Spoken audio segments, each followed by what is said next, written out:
السلام علیکم۔ کہانی اپ میں آپ سب کو خوش آمدید۔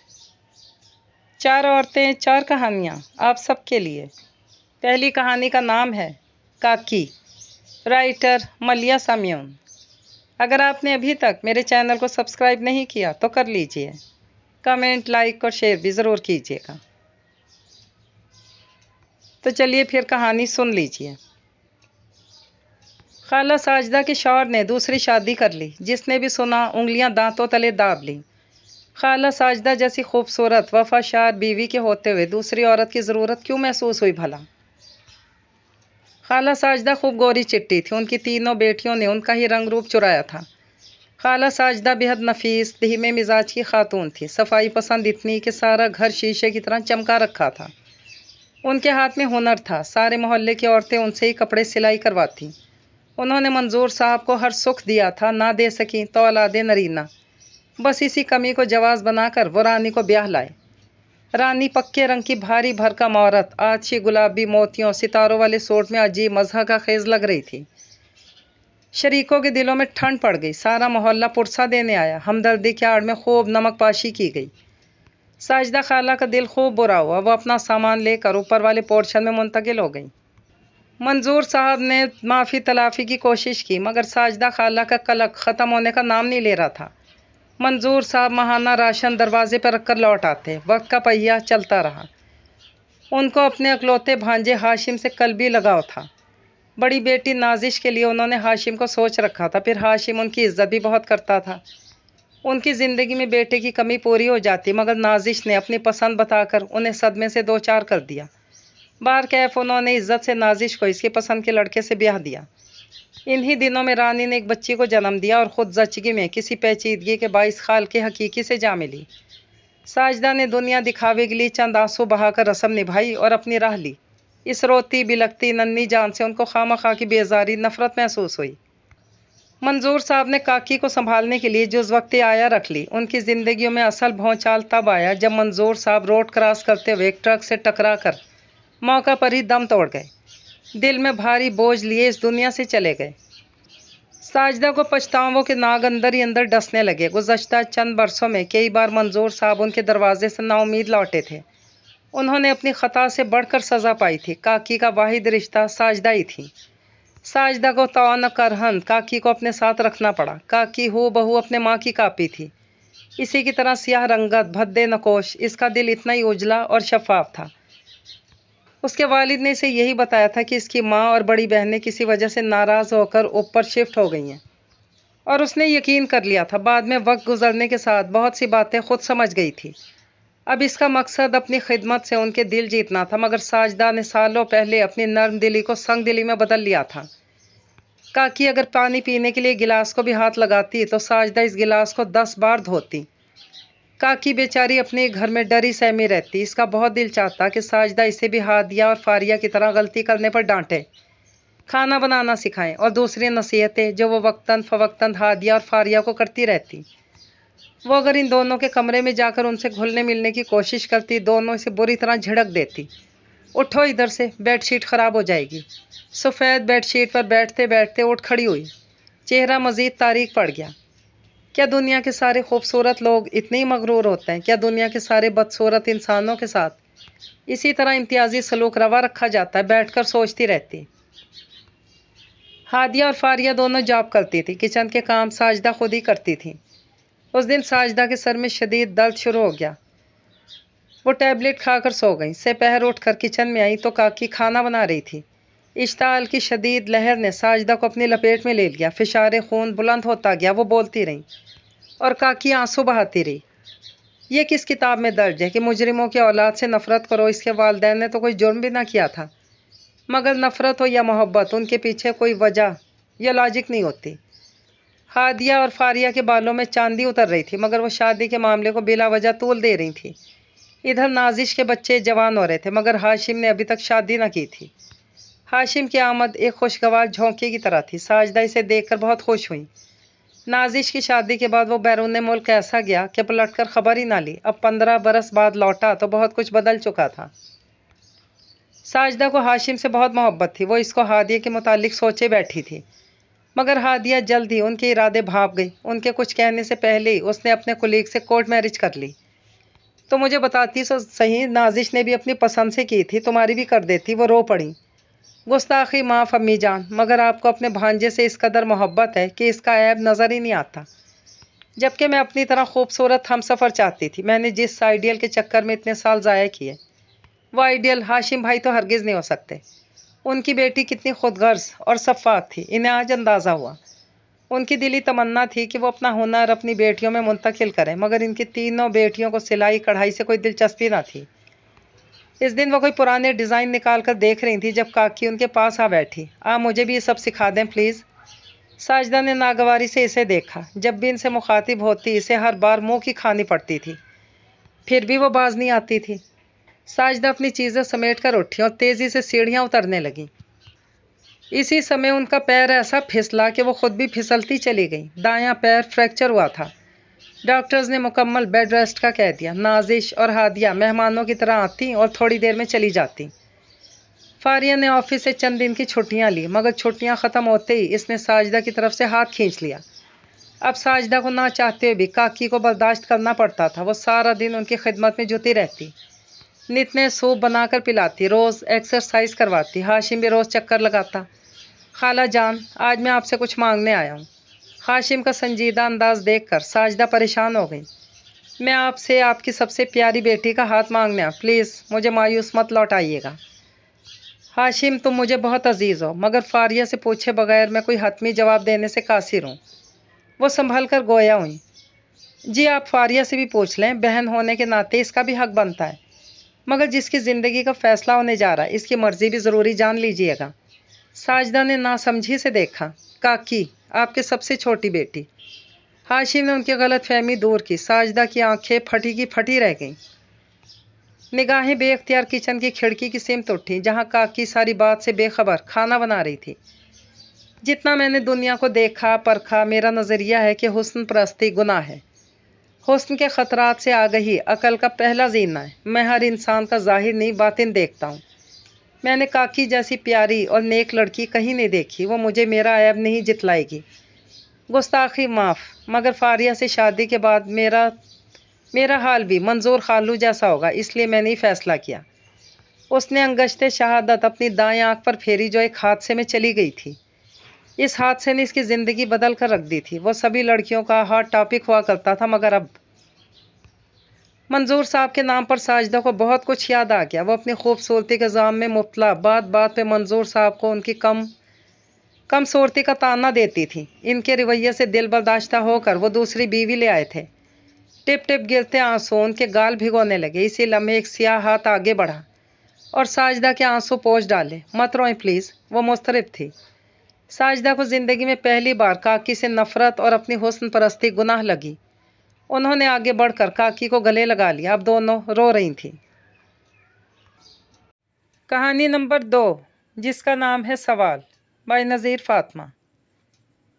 صبح کا سورج مشرق سے ابھر رہا تھا۔ جھٹپٹا سا اندھیرا مغرب کی جانب سمٹ رہا تھا۔ سورج کی ٹھنڈی نارنجی روشنی دور تک پھیلے پارک کے کناروں پر اگے ہوئے اونچے درختوں کی چوٹیوں کو سلام کر کے آگے بڑھ رہی تھی۔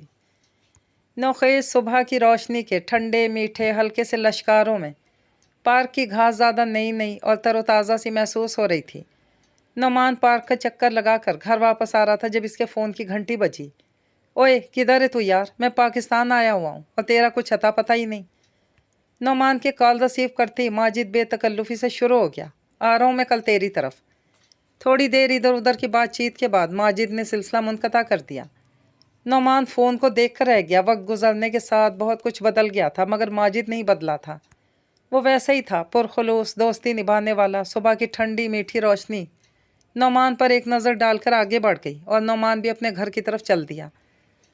ممتاز، کل دوپہر کو میرے ساتھ میرا دوست ماجد آئے گا، دوپہر میں کھانے میں کچھ اہتمام کر لینا۔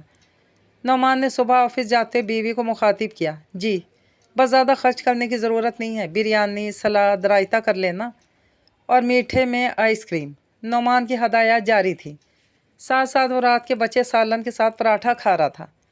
ٹھیک ہے، مگر میٹھے میں آئس کریم کی کیا ضرورت ہے؟ کل جو حلوہ بنایا تھا، ایک پلیٹ رکھی ہے اس میں سے، وہی رکھ دوں گی۔ मुमताज़ शौहर की तबीयत शनास थी, दोनों में गहरी अंडरस्टैंडिंग थी, हर फैसला मिलकर करते थे। दोनों कदरे कंजूस तबीयत के थे, अपने बच्चों तक पर सोच समझ कर खर्च करते थे। चलें बाबा, देर हो रही है। नौमान की छोटी बेटी इसके साथ ही स्कूल जाती थी, वो बस्ता संभाले तैयार खड़ी थी। नौमान ने अपना नाश्ता ख़त्म किया और उठ खड़ा हुआ। दोनों बाप बेटी मुमताज़ को खुदा हाफिज़ कहकर दाखिली दरवाजे की तरफ बढ़ गए। माजिद नौमान का पुराना मोहल्लेदार था, दोनों साथ खेल कूद और पढ़ लिख कर बड़े हुए थे। दोनों एक दूसरे के राजदार और गहरे दोस्त थे। बीएससी के बाद माजिद अपने मामू के पास इंग्लैंड चला गया और फिर वहीं सेटल भी हो गया। दोनों का मिलना जुलना महदूद हो गया। माजिद के घर वाले भी मोहल्ला छोड़कर चले गए थे, तो दोनों दोस्तों की बातचीत और मुलाकात फ़ोन, इंटरनेट माजिद के पाकिस्तान आने तक महदूद होकर रह गई थी। पहले तो माजिद हर 1-2 साल बाद चक्कर लगा लेता था, फिर शादी हुई, बीवी बच्चों को भी साथ ही ले गया। इसके बाद वो सालों बाद चक्कर लगाने लगा। अब भी वो पूरे 7 साल बाद पाकिस्तान आया था और इसने नौमान को याद रखा था। वो जब भी नौमान से मिलता ज़िद करके उसके घर आता था ताकि नौमान की अम्मा, जिन्हें वो खाला हकीमा कहता था, उनसे मुलाकात कर सके। वो खाला हकीमा की बड़ी इज्जत करता था। खाला हकीमा 27 साल की उम्र में बेवा हो गई थी। 4 बच्चों का साथ था। मैका ससुराल कोई भी साथ रखने को तैयार ना था। भाई हम कैसे रख सकते हैं? ना भाई, ये जिम्मेदारी हम नहीं उठा सकते। हकीमा खाला की बहन भाई हाथ खड़े करके बरी ज़िम्मा हो गए। हालांकि सब अच्छे खासे खुशहाल थे। आजकल तो अपने बच्चे पालना मुश्किल है, अब इन 4 बच्चों के अखराजात कौन उठाए? जो कुछ हो सकेगा भाई कर देंगे, मगर पूरी जिम्मेदारी नहीं उठा सकते हम।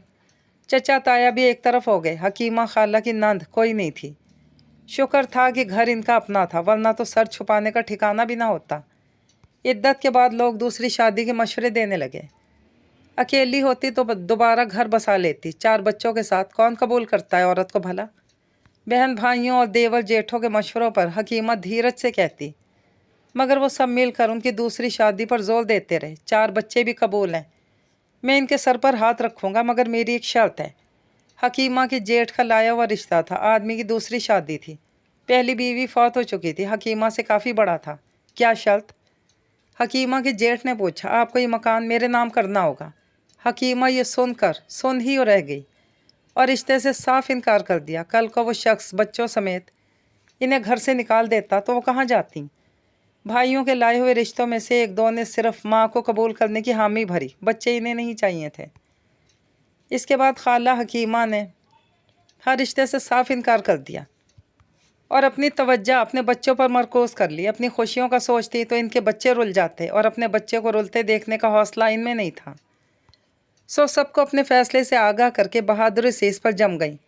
खैर, अल्लाह मुश्किल में डालता है तो निकालता भी वही है। नौमान के अब्बा मुनीर एक प्राइवेट इदारे में काम करते थे। मालिक नेक इंसान था, जिसने यह ऐलान किया कि जब तक मुनीर के बच्चे बड़े नहीं हो जाते हर महीने पूरी तनख्वाह उनकी बीवी को मिलती रहेगी। चंद साल तो तनख्वाह मिलती रही। फिर मालिक के इंतकाल के बाद उसके बेटे ने चार्ज संभाला तो सबसे पहले इस तरह की फजूल खर्चियों पर पाबंदी लगा दी। अब क्या करूं? बच्चों की पढ़ाई, घर के अखराजात, खाला हकीमा परेशानी के गर्दाब में फंस गईं। फिर जल्द ही जान गईं कि सिर्फ परेशान होने से कुछ नहीं होगा। ज़रूरत जब घुंघरू बांध कर नाचना शुरू कर दे तो फिर ये अपने साथ सबको नचाती है। सो खाला हकीमा ने कमर कस ली, मेहनत मजदूरी की, लोगों के घरों में काम किया, दिन देखा ना रात कि उनकी औलाद को किसी किस्म की कोई मुश्किल ना हो। आंखें सहराई लकड़ियों की मानिंद खुश्क और वीरान, मगर वो मेहनत की तलवार सौंत कर मैदान में खड़ी रहीं। बेटियां बड़ी थीं, उनकी शादियां जल्द कर दीं। वो अपने घरों में खुश और आबाद थीं। बेटों की तालीम मुकम्मल हुई और वो अपने पैरों पर खड़े हो गए तो खाला हकीमा की मुशक्क़त तमाम हुई। दोनों बेटों की शादियां कर दी। नौमान का एक बेटा और 2 बेटियां और छोटे बेटे के 2 ही बेटे थे। सब बच्चे अपने घरों में शादो आबाद थे और खाला हकीमा बुढ़ापे की लाठी थामे उनको देख देख कर जीती थी। इस बार भी माजिद ने नौमान से ज़िद की थी कि वह दोपहर का खाना उसके साथ इसके घर में खाएगा। नीयत खाला हकीमा से मुलाकात करना थी। वो घर में दाखिल हुआ तो इधर उधर नज़रें दौड़ाई, मगर खाला कहीं नज़र ना आई। शायद कहीं गई होंगी। इसे एकदम उनके बारे में पूछना अच्छा नहीं लगा, सो खामोशी से बैठ गया।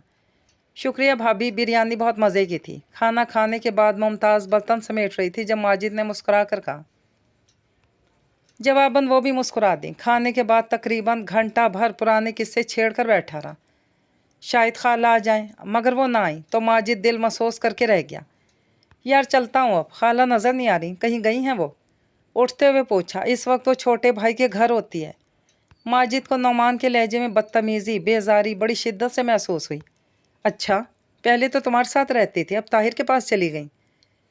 नहीं यार, दिन के वक्त उधर रहती हैं, रात को मेरे पास, नौमान ने लापरवाही से कहा। मगर क्यों? माजिद हैरत ज़दा था। क्यों क्या? वो मुझ अकेले की माँ तो नहीं है ना, सबकी हैं तो सब संभाल लें। माजिद धक से रह गया। बेवगी में मजदूरी करके पालने वाली माँ से ये सलूक। उसका दिल दुख से भर गया था। यहाँ तो बहुत कुछ बदल गया था। ऐसी नमक हराम, एहसान फरामोश औलादें हों तो वालिदैन का बुढ़ापा ख़राब हो जाता है। नौमान, तुम दिन में कहाँ रहा करोगे? माजिद ने पूछा। क्या मतलब? नौमान ने इस लायानी सी बात पर हैरत का इजहार किया। तुम्हारा तो एक ही बेटा है ना, तो जब तुम बूढ़े हो जाओगे तो दिन में किसके पास रहा करोगे? माजिद ने नौमान की नज़रों में नज़रें गाड़ कर तंज किया तो नौमान नज़रें चुरा कर रह गया। कहानी नंबर 3, जिसका नाम है ईद पार्लर, बाय आरफा फजल शाह। रमज़ानुल मुबारक का बाबरकत महीना अपनी रहमतें, बरकतें और रिज़्क बांटता हुआ इख्तिताम की जानिब गामज़न था। 20 रोज़े गुजर चुके थे और सवेरा का सारा ध्यान ईद की तैयारियों की तरफ था। इबादत भी जारी थी और सहरी अफ्तारी में शौहर और बच्चों की खिदमत भी। काम करते हुए वो ज़िक्र से भी ज़ुबान को तर रखती थी। इसके साथ साथ इसका ये भी दिल चाह रहा था कि पलक झपकते में पार्लर का चक्कर लगाए। ईद के कपड़े, जूते, बाकी सारी तैयारी वो रमज़ान से पहले कर ही लेती थी। अलबत्ता पार्लर के 1-2 चक्कर वो आखिरी दिनों में ही लगाती थी। इस दफ़ा तो हमीदा फुप्पो की वजह से काफ़ी सहूलत थी, लिहाजा इसे उम्मीद थी कि वह आराम से पार्लर चली जाएगी।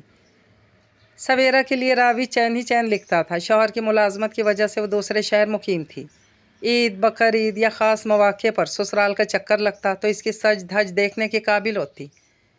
मैका भी इसी शहर में था जहाँ ससुराल। अगर वो चहेती बेटी थी तो लाडली बहू भी थी, लिहाजा जैसी ही जाती हाथों हाथ ली जाती। कभी नंद, देवर, जेठ के यहाँ मधु होती तो कभी अम्मी और बहनें दावत पे बुला लेती। मोहब्बतें लुटाने वाली साफ़ नीयत कमगोसी सवेरा से भाभियों को भला क्या शिकायत हो सकती थी?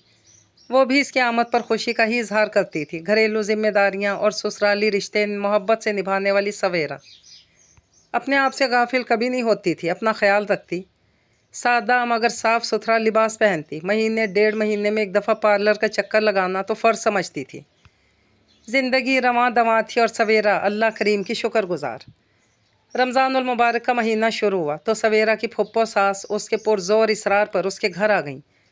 शौहर की वफ़ात के बाद ये उनका पहला रमज़ान था। बेटे दोनों बैरून मुल्क मुकीम थे। उनकी तन्हाई के ख्याल से सवेरा इन्हें अपने पास ले आई थी। नर्म दिल, नर्म गुफ्तार फुप्पो इसको बहुत पसंद थी। सारा दिन इबादत में मसरूफ़ रहती, लेकिन सहरी और अफ्तारी में सवेरा की मदद कर देती। सवेरा ने लाख मना किया, लेकिन उन्होंने इसकी एक ना सुनी। तीनों बच्चे भी उनके साथ काफ़ी मानूस हो गए थे, लिहाजा सवेरा की जिम्मेदारियाँ काफ़ी कम हो गई थी। इस रमज़ान इसे इबादत के मौक़े भी खूब मैसर रहे। किचन कैबिनेट की सफाई के दौरान फुप्पो को रुपयों की छोटी सी गड्डी नज़र आई तो सवेरा की लापरवाही पे मुस्कुरा दी। इस वक्त तो उन्होंने वो पैसे एक तरफ रखे और मसाला पीसने लगी। मसाला वो सिल बट्टा पर ही पीसती थी तो खाने की खुशबू, जायका, रंग ही अलग होता था। सवेरा ने भी उनकी आदत अपना ली, वरना वो तो हमेशा से मशीनों का सहारा ही लेती थी। शाम को याद आने पर उन्होंने सवेरा से कहा कि वो पैसे वहाँ से उठा के संभाल ले। फुप्पो, कल पार्लर जाना है तो पर्स में रख लूँगी। बेटा पार्लर क्यों? फुप्पो के मासूम से सवाल पर सवेरा मुस्कुरा दी। फुप्पो जान, पार्लर में मैनी पेडिक्योर करवाना है और फेशियल भी, नेल पॉलिश के नए शेड आए हैं वो भी ख़रीद लूँगी। ब्यूटिशियन मेरी दोस्त है, कोई भी अच्छी चीज़ मार्केट में आए तो मेरे लिए भी ख़रीद लेती है। सवेरा ने फुप्पो को बताया और छोटे बेटे का फीडर बनाने उठ गई। 21वें रोज़े की रोशन सुबह सवेरा ने लॉन में पौधों को पानी दिया और फुप्पो को पार्लर जाने का बताने अंदर चली गई। बेटा पार्लर जाने की क्या ज़रूरत है, घर में ही सब कर लो। फुप्पो की बात पे सवेरा ने लापरवाही से नफ़ी में सर हिलाया। फुप्पो, घर में पार्लर वाली बात कहाँ? मैंने सब काम निपटा दिए, अब अपनी जान का भी तो हक है ना। चूल्हे के पास रह रहकर स्किन कितनी रफ़ हो रही है, पाँव की एड़ियाँ भी खुश्क हो गईं। ओ बेटा, सबका इलाज मौजूद है, चलो आज मैं तुम्हारी पार्लर वाली बन जाती हूँ। रबड़ के बंद बोट ले आओ जो तुम कपड़े धोते वक्त पहनती हो। सवेरा को देर हो रही थी, मुरव्वत के मारे खामोश रही। टालना चाहा तो फुप्पो खुद ही उठ के पिछले सैन से बंद बोट उठाए आ गईं। मारे बांधे सवेरा को उनकी बात पर अमल करना ही पड़ा। पहले तो उन्होंने इन शूज़ में नीम गर्म पानी डाला, सर्फ डालकर सवेरा के सामने पहनने के लिए रख दिए। रोती सूरत लिए सवेरा ने पहने तो अगला हुक्म ये जारी हुआ कि अब चल फिर लो, कोई काम करना है तो कर लो। शपड़ शपड़ सवेरा ने 5-10 मिनट वॉक की और जब पाँव निकाल कर धोए तो वाकई नर्म गुदाज हो चुके थे, एड़ियाँ साफ और मैल गायब। ज़रा सा भी इसका दिल ठहरा कि ये तो बहुत आसान था, पहले क्यों नहीं जहन में आया।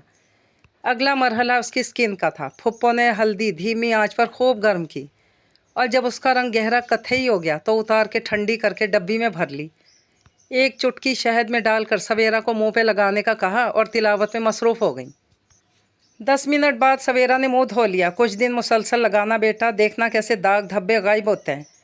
सवेरा ने सर तो हिला दिया, लेकिन इसका पक्का इरादा था कि 1-2 दिन बाद सही, लेकिन वो पार्लर तो ज़रूर चक्कर लगाएगी। अभी तो 9 रोज़े बाकी हैं, इसने ख़ुद को तसल्ली दी। असद के ऑफिस से आने का वक्त हुआ तो फुप्पो ने इसे कॉल करके रास्ते से नीम के पत्ते लाने का कहा। वो हैरान तो हुआ लेकिन हामी भर ली, क्योंकि रास्ते में तो क्या रुकता, इनके अपने ऑफिस में ही नीम के कुछ पौधे और एक बड़ा दरख्त मौजूद था। वापसी पे इसने पत्ते फुप्पो के हवाले किए तो उन्होंने खूब धोकर उबाल लिए। उनका पानी स्प्रे बोतल में डालकर फ्रिज में रखा और सवेरा को वक्तन फ़वक्तन मुंह पे स्प्रे करने का कहा। अफ्तारी में तली हुई चीज़ें मुसलसल खाने से सवेरा के चेहरे पे दाने निकल रहे थे। इसकी जिल्द हसास थी, अमूमन दाने निकलते रहते थे, लिहाजा हदायत की कि आटा गूंद के बचे हुए पानी से मुंह धो लो। आटे का पानी वो हमेशा पौधों को डालती थी या हमसायों को भेज देती कि वो अपने जानवरों को डाल दें, क्योंकि आटे के ज़र्रात होते थे और नाली या सिंक में बहाना गुनाह का बाइस था। फुप्पो के कहने पे पौधों के पास ही मुंह धो लेती और पानी क्यारी में चला जाता। घी के 5 किलो वाले खाली डब्बे में फुप्पो ने एक मुट्ठी भरकर पत्ती और गुड़ की शक्कर डालकर 7-3-4 लौंगे डाल दी। दरमियान में चाय का खाली कप रखा और ऊपर पानी की देगची भर के रखी और आटे की लई बनाकर डब्बे का मुंह बिल्कुल बंद कर दिया ताकि भाप बाहर ना निकल सके। चूल्हा जला दिया और 15 मिनट बाद डब्बा उतारा तो पत्ती और गुड़ का सारा मवाद माया बनकर कप में जमा हो चुका था। फुप्पो ने वो महलूल सिरप की खाली बोतल में भर लिया। नाखनों की खालिस मेहंदी तैयार थी। रात को नाखनों के हिसाब से मैदा लिया, इसमें थोड़ा सा मेहंदी का वही महलूल डालकर पेस्ट बनाया और सवेरा के नाखनों पे लगा दिया। सहरी के वक्त इसने नाखून धोए तो पीला सा जल्दी माइल रंग था। नाखून इतने बुरे लग रहे थे कि वो रूहानसी हो गई। दूसरी रात फिर फुप्पो ने वही किया। तीसरी रात के बाद जब सवेरा ने नाखून धोए तो गहरा मैरून रंग देख के दिल बाग बाग ही हो गया। वो दौड़ के फुप्पो को दिखाने गई, बेटा अब तुम आराम से नमाज़ पढ़ सकती हो। नेल पॉलिश में तो वज़ू ही नहीं होता, उतारो लगाओ फिर उतारो, परेशानी रहती है। नमाज के लिए उतारना मुश्किल लगता है। मेहंदी लगा ली, अब ये रंग नहीं उतरेगा। नीचे से ही बढ़ते हुए सफ़ेद नाखून आएंगे, ये तब तक रहेगा जब तक ये नाखून बढ़ बढ़ कर कट कर ख़त्म ना हुए। अपने नाखून देखकर सवेरा बहुत खुश हुई और पाँव पे भी यही मेहंदी लगाने का इरादा कर लिया। खाने पीने का असर जिल्द और बालों पे होता है। तुम कच्ची सब्जियां खाया करो, पानी ज़्यादा पियो, बेकरी की और दूसरी तली हुई चीज़ों से बचो। डब्बा बंद जूस से बेहतर है कि घर का साफ़ सुथरा जूस खुद बनाकर पियो और बच्चों और असद को भी दिया करो। फुप्पो की हदायत जारी रहती थी। अगले कई रोज़ फुप्पो के बताए टोटकों पर अमल करती रही। टमाटर के टुकड़े पे शहद डालकर लगाती तो कभी दही ब्राउन हल्दी शहद में डाल लेती। नीम के पत्तों का स्प्रे करती। कभी फुप्पो नीम के पत्ते पीस कर दही में डालकर उसके चेहरे पे लगा देती। नारियल के तेल में प्याज का पानी डालकर सर की मालिश कर देती। खुश्की देखी तो लीमू का रस सरसों के तेल में डालकर लगा दिया। पहली दफ़ा के इस्तेमाल के बाद सर धोया तो खुश्की सिकरी गायब हो चुकी थी। यही रूटीन रही और ईद का दिन आन पहुंचा। हर तरफ रौनक और खुशियाँ थी। रमज़ानुल मुबारक में रोज़े रखे तो रब्बे करीम का तोहफ़ा वसूल करके हर चेहरा खुशी से दमक रहा था। मेहंदी से रंगे नाखून, साफ़ सुथरी जिल्द, साफ़ सुथरे मुलायम बालों और नर्म एड़ियों के साथ सवेरा तितली बनी उड़ रही थी। वो फुप्पो की ममनून थी। उनकी वजह से पार्लर जाने, घंटों बैठने, तगड़ी रकम खर्च करने से बच गई थी। वक्त भी बचा, थकावट भी ना हुई और पार्लर के चक्करों से भी जान छूट गई। वरना ईद के दिनों में रश और रेट बढ़ने की वजह से वो परेशान हो जाती थी। इस दफ़ा इसने बच जाने वाली रकम से सामने वाली यतीम बच्चियों को कपड़े, चूड़ियाँ और मेहंदी खरीद कर दे दी थी। ऐसा दिली सुकून हासिल हुआ कि बयान से बाहर था। ईद मुबारक मेरी प्यारी ब्यूटिशन, इसने शरारत से कहा और फुप्पो के गले लग गई। ज़ोहर पढ़कर इसने फुप्पो समेत ससुराल रवाना होना था और वो पुरजोश थी कि मैके और ससुराल में सबको इस घरेलू ईद पार्लर के बारे में ज़रूर बताएगी ताकि सबका फ़ायदा हो। वो सोचकर मुस्कुराई और खुशी खुशी शीर खुरमा डिश में डालने लगी। कहानी नंबर 4, जिसका नाम है सफ़ेद मोतियों की माला, बाय सोनिया रब्बानी। कभी कभी होता है कि राह चलते चलते अचानक कुछ ऐसा नज़रों के सामने आ जाता है कि इंसान पल भर में सब भूल जाता है कि वो कहाँ है, क्यों है और क्या कर रहा है। कई बार कोई छोटी सी बेजान चीज़ भी हमारा रास्ता रोक लेती है, हमारा हाथ थाम लेती है। जैसे कि अरसे बाद मिला कोई पुराना साथी, बचपन में कोई खोई हुई अनमोल चीज़, या फिर माजी से जुड़ी कोई याद। अमशाल शहर के साथ भी यही हुआ था। वो मरी के माल रोड के एक तरफ इस 9-10 साला लड़के के पास खड़ी कहीं खो सी गई। वो भूल ही गई थी कि इसके घर वाले सब गाड़ी में बैठ चुके हैं। वो मरी जैसी खूबसूरत जगह पे 3 दिन गुजार कर अब वापस जा रहे थे। तो बड़ी नंद के कहने पे वो इनकी शाल लेने की खातिर माल रोड से नीचे की तरफ आई थी, और अब वो शाल पसंद करके वापस गाड़ी की तरफ जा रही थी जब सड़क किनारे खड़े लड़के के स्टॉल पे इस सफ़ेद मोतियों वाली माला ने इसे रुकने पर मजबूर कर दिया। वो दूर खड़ी इन सफ़ेद मोतियों को देख रही थी। जब वो लड़का बेजार सी शक्ल बनाए इसे देखते हुए बोला, बाजी तुमको कुछ लेना भी है, सिर्फ देखती ही रहोगी। वो हाल में लौटी थी, फ़ौरन शहरयार की तलाश में इधर उधर देखा। वो पीछे दुकान में ही खड़ा था जब वो शाल पसंद करके निकली थी, मगर अब नज़र नहीं आ रहा था। इसके पास ना मोबाइल था ना वॉलेट। वो दोनों अपने पर्स वहीं छोड़ आई थी जो गाड़ी में रखा था। तभी से शहरयार नीचे की जानिब से आता नज़र आया। 4 कदम चल कर उधर ही रुक गया और वहीं से आवाज़ें देने लगा कि जल्दी आओ, जल्दी, देर हो रही है। वहीं खड़ी रही तो इसे आना पड़ा। अब यहाँ क्यों खड़ी हो? हमने पहले ही इतनी देर कर दी, सुबह सुबह निकल जाना चाहिए था। शेरी, मुझे ही माला लेनी है। और शहरयार ने हैरत से इसे देखा। सड़क किनारे लगे स्टॉल से माला लेने की बात कर रही थी। तुम पागल तो नहीं हो? क्या करोगी? ये बेकार चीज़ें हैं सारी। शेरी प्लीज़, मुझे सिर्फ ये सफ़ेद मोतियों वाली माला ले दो। मेरा वॉलेट गाड़ी में पड़ा है, वरना मैं अब तक ले चुकी होती। पता है अमशाल, कभी कभी तुम बिल्कुल पागलों वाली हरकत और बात करती हो। वो जैसे हार गया और वॉलेट निकालते हुए इस लड़के को माला उतारने को कहा। कुछ दूसरी मालाएं उतार उतार कर दिखा रहा था। जब वो बोली, ये सफ़ेद मोतियों वाली दो। शहरयार ने जब कीमत पूछी तो वो चालाक सा लड़का माला हाथ में लिए बोला, सिर्फ 1000 रुपये। शहरयार का तो हैरत से मुंह खुल गया। खान, पागल तो नहीं हो? ये क्या खुद समंदर से निकाल कर माला बनाई है? 100 रुपये भी इसके ज़्यादा हैं, रखो अपने पास ही। मगर शेरी, मुझे हर हाल में लेनी है। तुम दे दो ना, मैं गाड़ी में जाकर वापस कर दूंगी। लड़के को लगा हर हाल में लेकर ही जाएगी। ऐसा ही होता अगर इसके पास पैसे होते। मगर शहरयार इसका हाथ थाम कर वहाँ से चल ही पड़ा जब पीछे से वो आवाज़ें देता रहा। अच्छा 500 दे दो, चलो 200, 200 में ही ले लो। शेरी ने रुक कर सिर्फ इतना कहा। अब मुफ्त में भी दो, तब भी हम नहीं लेते। वो इसके साथ बेबस सी पीछे देखती चलती जा रही थी। इसे लग रहा था कि कुछ बहुत ख़ास पीछे रह गया, कुछ बहुत अनमोल हाथ भर की दूरी से फिर इसके हाथों से खो गया। अरे लड़के बड़े तेज़ होते हैं। बेकार चीज़ तुम तो 1000 में ले लेती। जो मैं ना रोकता, पैसे बड़े मुश्किल से कमाए जाते हैं, यो बेकार खर्च नहीं करते। और अमशाल शहर की आंखों में जलन सी होने लगी। सिर्फ 7 बरस पहले जब एक शाम खाला नसरीन उसके लिए अपने बेटे का रिश्ता लेकर आई थी, इसे तो जैसे आग ही लग गई थी। इसका बस नहीं चल रहा था कि वो खाला को सुना डाले, मगर वह ऐसा नहीं कर सकती थी क्योंकि खाला भी इसे अम्मी की तरह प्यार करती थी। वो खाला से तो कुछ ना कह सकी। ये ज़रूर सोच लिया कि अब जब भी गुजरात की इस हवेली जाना हुआ जहाँ पे साथ खेल कूद कर वो सब बड़े हुए थे, तो वो खाला के घर जाकर इस बदजात इफ़ी की अकल ज़रूर ठिकाने लगाएगी। इसकी इतनी हिम्मत होगी कि उसने शादी का सोचा, वो भी अमशाल शहर से। उसका बस नहीं चल रहा था कि उड़कर नाना की हवेली चली जाए और इसकी खूब खबर ले। मगर रात जब खाला नसरीन की बात इसके कानों में पड़ी तो इसका गुस्सा मर गया था। खाला अम्मी से कह रही थी, ये तो हमारी बच्ची की मर्ज़ी पे ही बात आगे जानी है, तुम भाई साहब से पहले इससे पूछना।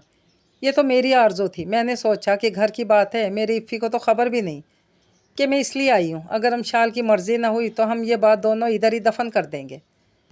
दरवाजे के बाहर खड़ी वो सोच रही थी कि बात तो दफन हो चुकी है खाला, अब तो सिर्फ मिट्टी डालना बाकी है। इसने पहला काम गुजरात सलमा को कॉल करने का कहा था और सारी कथा सुनाई। दूसरे दिन इसकी कज़न और दोस्त सलमा भी चली आई। मोमानी और मामू भी साथ थे। उन्होंने बड़ी मोहब्बत से अमशाल का रिश्ता मांगा। उसकी खुशी देखते हुए कुछ पूछने की ज़रूरत ना रही। खाला भी इसे बचपन से जानती थी और इसका लहजा भी खूब समझती थी। चुपचाप एक तरफ हो गई। बेटे की ख्वाहिश पे ही आई थी, मगर यहाँ आकर उन्होंने महसूस कर लिया था कि इनसे गलती हुई जब ही बेटे की ख्वाहिश को अपनी आरज़ू बना डाला। मगर बेटे की ख्वाहिश अधूरी रह गई थी। वो वजह जानना चाहती थी कि वजह दूसरे रोज़ ही उनको मिल गई जब अपने भाई और भाभी को इतने फल और मिठाई के साथ आते देखा। इसी शाम रिश्ता भी पक्का हो गया था जब अम्मी ने इसके सामने इफ़ी और शेरी का नाम रखा और बताया, बाजी की बड़ी ख्वाहिश है और अब तुम्हारे मामू भी इसी वजह से आए हैं। मेरे लिए तो दोनों बराबर हैं, मुझे तो दोनों बच्चे अजीज़ हैं, मगर मेरे पास बेटी एक ही है, तो फ़ैसला भी तुम पे छोड़ा है, किसी एक को तो ना करनी है। वो तो फ़ैसला बहुत पहले ही कर चुकी थी कि वाकई किसी एक को तो ना करनी ही है। कहाँ शेरी, कहाँ इफ़ी, जिसने अब्बा की दुकान पे ही बैठना था और सारी ज़िंदगी वहीं पे गुजारनी थी इस छोटे से घर में, और कहाँ शेरी, इतनी बड़ी हवेली का अकेला मालिक। मगर फिर भी कहता था कि शहर में अपने लिए खूबसूरत सा घर बनाऊंगा, जिसके बड़े बड़े ख्वाब थे। वो खुद अपने ज़ोरे बाजू पे कुछ करना चाहता था, इसीलिए वो दुबई गया था।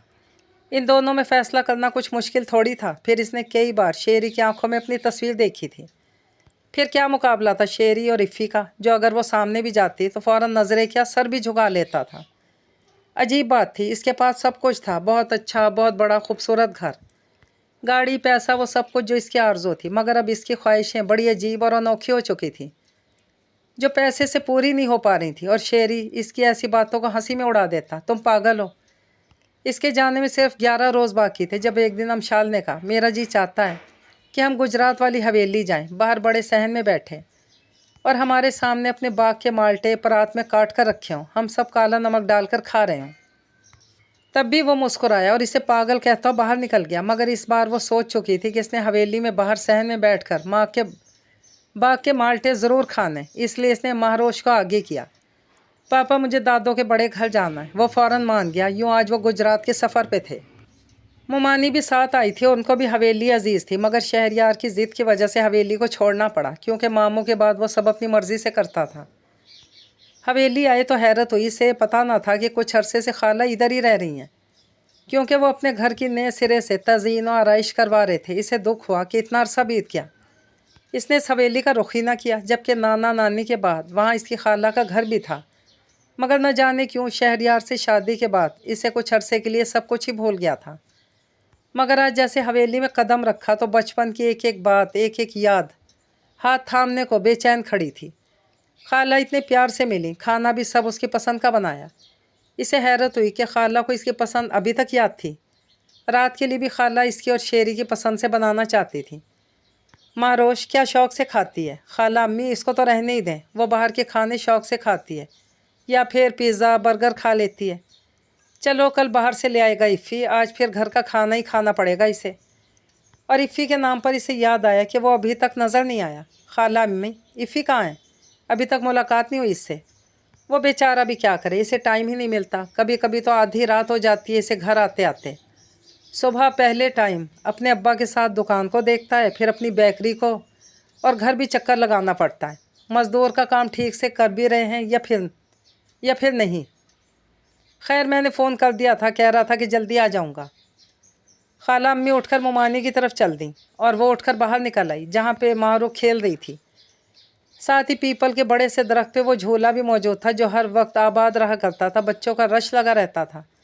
माँ रोश झूले पे आओ ना। नहीं मामा, मुझे ऐसे झूले से डर लगता है, गिर जाऊंगी, इसने महारोश को कहा था। वो अपना बचपन तलाश कर रही थी, मगर महारोश ने इनकार कर दिया, तो यूं ही झूले के पास काफ़ी देर खड़ी रही। शेरी तो जब से आया था अपने कमरे से ही नहीं निकला था, न जाने क्या कर रहा था। उसे बेख्याली सी थी कि सामने से आते इस शख्स को देख ही ना सकी। जब करीब आकर इसने सलाम किया तो जैसे होश में आई। सामने खड़ा वो शख्स तो बिल्कुल ही बदल गया था। ये तो इस सिफ़ी से बहुत मुख्तलिफ था, जिसको वो जानती थी। कैसी हो, शहरयार भी आया है, वो पूछ रहा था, जबकि अमशाल अभी तक हैरान थी। हाँ शेरी आया ना, ऊपर अपने कमरे में। और तुम कैसी हो? वो भूल ही गई थी कि वो इसका हाल भी पूछ रहा था। हाँ मैं बिल्कुल ठीक, तुम्हारे सामने हूँ, देख लो। दूसरे ही लम्हे वो अफ़ान से इफ़ी बना और नज़रें झुकाकर ये कहता अंदर की तरफ चल पड़ा, मैं शहरयार से मिल लूँ। शायद सामने खेल रही माँ रोश इसे नज़र ही नहीं आई। अंकल क्या ये इतना बड़ा बाग सचमुच में हमारा है? महारोश ने कोई तीसरी बार यही सवाल पूछा था, जबकि बाग पहले जैसा रहा भी नहीं था। बहुत सारे दरख्त सूख गए थे। हाँ अमरूद और माल्टे के दरख्त मौजूद थे। शेरी मुझे हवेली में बैठकर अपने बाग के माल्टे भी खाने थे। जब वो बाग से निकलने लगे तभी से ख्याल आया, तो बीबी कुछ टाइम पहले आना था ना, नज़र नहीं आ रहा कि माल्टे ख़त्म हो चुके हैं। शहरयार ने मुस्कुरा कर कहा। अमशाल ने बेख्तियार दरख्तों की तरफ देखा। सचमुच खाली थे, किसी एक पे एक दो माल्टे नज़र आ रहे थे। वो सामने देखो, 4 माल्टे लगे हैं। दूर हैं शायद इसीलिए बच्चों से बच गए, या फिर इन पे मेरा नाम लिखा था। पागल हो क्या, इतनी ऊंची जगह पर लगे हैं, फिर ऊपर से माल्टे के जो कांटे हैं यहाँ पे लगते हैं। 3 रोज़ दर्द ही नहीं जाता, इसलिए मुझे तो माफ़ करो। बाज़ार से आ जाएंगे माल्टे, हवेली में बैठकर खा लेना। शहरयार ने बात ही ख़त्म कर दी। मुझे वही खाने हैं। तुम, अभी बात इसके मुंह में थी जब वो ज़रा गुस्से से बोल रहा था। हद होती है अमशाल, तुम बच्चों जैसी बातें क्यों करती हो? चुपचाप घर चलो। अमशाल की आंखें भर आई। वो हमेशा ऐसा क्यों करता था? तुम ये मेरी चादर और चश्मा पकड़ो, मैं माल्टे उतार कर लाता हूँ। जब वो मोड़ने लगी तो इफ़ी ने अपनी चादर और चश्मा उतार कर इसे देते हुए कहा था। और फिर ना इसे वो माल्टे दूर नज़र आए, ना कांटों का दर्द महसूस हुआ। 5 मिनट में वो 6-7 माल्टे उतार कर नीचे उतरा। हाथों और चेहरे पे काफ़ी जगह कांटे लग चुके थे, मगर पुरसकून सा इसके हाथों से चादर और चश्मा लेता आगे चल पड़ा। वो बेजान से हाथों में माल्टे का शॉपर थामे पीछे थी। शहरी तो बिल्कुल ही फ़ोन पे बात करते बाग से निकल गया था। वो इफ़ी के पीछे पीछे महारोश का हाथ थामे चल रही थी और वो महारोश से छोटी छोटी बातें कर रहा था, जबकि जाने पहचाने रास्ते जैसे अमशाल का दामन थाम कर इसका हाल पूछ रहे थे। तुम्हें एक मज़े की बात बताऊं महारोश गुड़िया, वो सामने बड़ा सा बेरी का दरख्त देख रही हो? इस पर परियां रहती हैं। और अमशाल शहर का सांस रुक गया, पाँव ज़मीन ने पकड़ लिए। क्या सचमुच की परियां रहती हैं अंकल? हाँ बिल्कुल, हमें हमारी नानी ने बताया था। बेशक, अपनी मामा से पूछ लो। इसने सर हिला दिया। और इससे भी ज़्यादा मज़े की बात यह है कि परियों को जो बच्ची पसंद आ जाती है वो इसे गिफ्ट में सफ़ेद मोतियों की माला देती हैं, वहाँ ऊपर रख देती हैं। फिर वो माला इस बच्ची को नज़र आती है तो वो उतार लेती है। मगर अंकल, बच्ची कैसे उतारेगी? मैं तो नहीं उतार सकती हूँ। हाँ, फिर कोई शहज़ादा आता है, वो ऊपर जाकर उतार लाता है, फिर इस बच्ची को दे देता है। अभी परियां तुमको देख रही हैं, अगर तुम इनको पसंद आई तो क्या पता तुमको भी दे दें। माँ रोश माला के चक्कर में बड़ी खूबसूरत मुस्कुराहट सजाए दरख्त को देख रही थी। अमशाल शहर के कानों में आवाज़ें आ रही थी कहीं दूर से। तुम पागल हो, इस दरख्त पे साया है। ना बाबा, मैंने मरना थोड़ी है जो वो मोतियों का हार उतार कर लाऊं। नानी की बुड़बुड़ाहट जारी थी। इस दरख्त पे कांटे भी बहुत थे। मिशी, तुम दूध की बाल्टी पकड़ो, मैं उतार कर लाता हूँ। और 2 मिनट बाद वो सफ़ेद मोतियों की माला इसके हाथों में थी, जिसको बल देकर गले डाला तो ख़ुद को सचमुच रानी समझा था। मगर रात को ही नानी अम्मा ने इसके सोने के बाद वो माला गायब कर दी और सुबह कहा कि वो परियां ले गईं। अंकल, अगर मुझे माला नज़र आई तो आप मेरे लिए उतार लाओगे? महारोश पूछ रही थी तो मुस्कुरा कर रह गया। मैं कोई शहज़ादा तो नहीं हूँ। महारोश का चेहरा उतर गया। वो आगे आई, फिर बोली, महारोश, मेरे लिए भी एक शहज़ादे ने माला उतारी थी। मैं माला में खो गई और शहज़ादे को पहचान ही न सकी। फिर माला भी मुझसे खो गई और शहज़ादा भी चुपचाप कहीं चला गया। आज इतने बरसों के बाद मोतियों की माला के दरख्त के नीचे वो मुझे मिला। मेरे हाथों में ना माला है, ना ही शहज़ादे को कुछ कहने का हक। मेरे पास तो कुछ भी ना रहा। महारोश, देखो मेरे हाथ खाली हैं। पता नहीं बेख्याली में क्या क्या कह रही थी, लेकिन इसके लब खामोश थे। वो इन दोनों के करीब चली आई थी। चलो महारोश, घर चलते हैं। इस दरख्त पे साया है, वो हमसे हमारा कुछ ना कुछ छीन लेता है। इतना कहकर वो फिर खामोश हो गई, लेकिन फिर भी अंदर सरगोशी सी उभरी थी, जैसे कि मेरा मान और भरम आज छीन लिया इसने। वो बेटी का हाथ थामे चल पड़ी और वो वहीं खड़ा रह गया। इसके कदमों में माल्टो वाला शॉपर पड़ा था। तो ये रही हासिल और ला हासिल की कहानी। बरसों पहले भी वो पागल थी और शेरी को कांटे से दर्द होता था, और आज भी वो पागल थी और शेरी को माल्टे के कांटे से डर लगता था। तब भी इसने माला उतार कर दी थी और आज माल्टी भी। इसने मुड़कर देखा, वो अब भी वहीं खड़ा था अकेला। वो काफ़ी दूर निकल आई थी, वापसी नामुमकिन थी। हाँ, इस बार गुजरात में नाना अब्बू की हवेली से जाते हुए इसका हमसफ़र पछतावा था, उम्र भर का पछतावा। 4 औरतें 4 कहानियाँ अपने इख्तिताम को पहुँची। मुझे दीजिए इजाज़त। अल्लाह पाक हाफ़िज़।